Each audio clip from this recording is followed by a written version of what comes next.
Tonight, October baseball here in Kansas City. First postseason game here in 9 years. He's one of the best in baseball. This is the pitch that makes him special. And right on the nose, it's going to tie the game. And it's a fair ball, right against the wall. He's so good at locking in these big games. High fly ball, deep left field, it's gone. The biggest moments, I mean, you got to be ready for it. This night has belonged to Giancarlo Stanton. This is what I came here for. All hands will be on deck. We're going to approach it like a regular game, but understand what the gravity of the situation is. Fans filing into Kauffman Stadium on an unseasonably warm October night. Temperature 83 degrees as game time approaches. Their team has already had a rewarding and surprising 2024 season, but now these fans want more. George Brett in statue form, symbol of past Kansas City glory. Right now, the question as Game 4 approaches, do the Yankees wrap it up here tonight and move on to the LCS, or can the Royals force both teams back to New York for a final showdown on Saturday night? This is the American League Division Series on TBS, brought to you by Booking.com. It's been a close series, close game last night, 8th inning. Giancarlo Stanton sends one way out to left field, 417 feet. The Yankees had only 4 hits in the entire game last night, and Giancarlo Stanton had 3 of them. A single, a double, a home run, and he threw in his first stolen base since 2020. Up in the booth, Ron Darling, Bob Costas, and so it has not been the marquee names, the guys who finished 1-2 almost certainly in the MVP voting. It hasn't been Judge and Witt, at least not to this point. It's been the supporting cast and to a certain extent the bullpens. You know, the postseason many times becomes a bullpen game, and the Yankees have been almost perfect. In fact, they've pitched more innings than the starters at 13 2/3. No earned runs. You can see the 12 strikeouts. Holmes has not given up a run in the postseason. Canely retired, got 4 outs last night on 13 pitches. And Weaver now, in his 2 saves in this series, has got 9 outs. They got the matchup tonight, a reprise of the pitching pairing in Game 1 at Yankee Stadium. Garrett Cole will go for the Yankees. Michael Wacha will pitch for Kansas City. Now let's turn our attentions inevitably toward the big 2, Judge and Witt. Well, Judge swung the bat a little better last night. Line drive out in his first at-bat, 114 miles an hour, but he's 1 for 20 career off Wacha. And Bobby Witt has only got 4 base hits so far in the postseason. 3 of those came against the Baltimore Orioles. No extra base hits for Bobby Witt. And you mentioned the pitchers.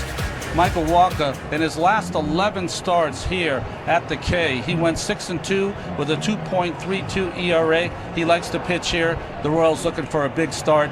And Garrett Cole just trying to keep this American League Division Series record perfect. He is 6-0 in the Division Series in 8 starts. This will be his 9th as he goes to end this for the New York Yankees. Neither Cole nor Wacha was particularly sharp by their own standards in Game 1 at Yankee Stadium. Each came away with a no decision. Anticipation in the air.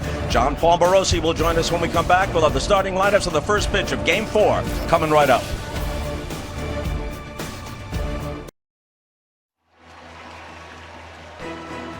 The 2024 MLB postseason on TBS is brought to you by Booking.com. Booking.yeah. And throughout this postseason, we've been joined by J.P. Morosi. Go ahead, J.P. Bob, good evening.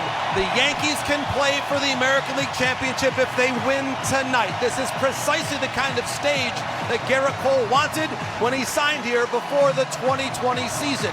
He had started and won a postseason series clinching game for his team once before as a member of the Houston Astros against the Tampa Bay Rays in 2019. On that Rays coaching staff, the current manager of the Royals, Max Quatrero.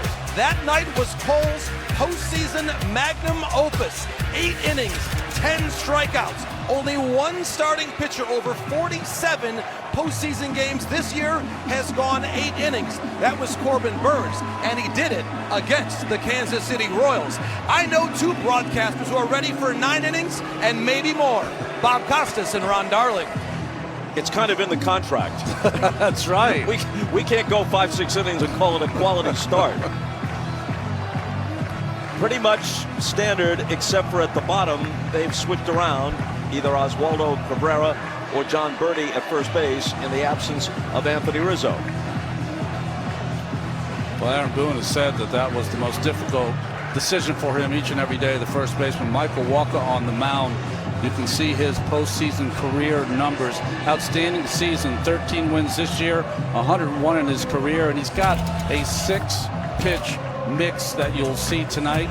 You can see not only the percentage he throws those pitches, but also the batting average against. But what he's going to feature tonight, because you don't want to get beat by your second, third, and fourth pitch, high fastballs, four-seamers, and that great changeup, one of the best in the game. And you can see the wind blowing in again tonight is going to make this ballpark play even larger than it usually does.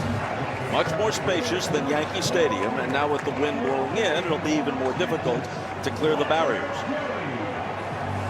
The Yankees have benefited from 22 walks in this series. The credit or the blame for everything goes equally between the starters and the relievers. 13 innings from starters, 13 innings from relievers for Kansas City, 11 walks issued by the starters, 11 by the guys out of the bullpen. Gleyber Torres to start it. 1 for 10 in the series. Lines the first pitch of the game into left center field for a base hit.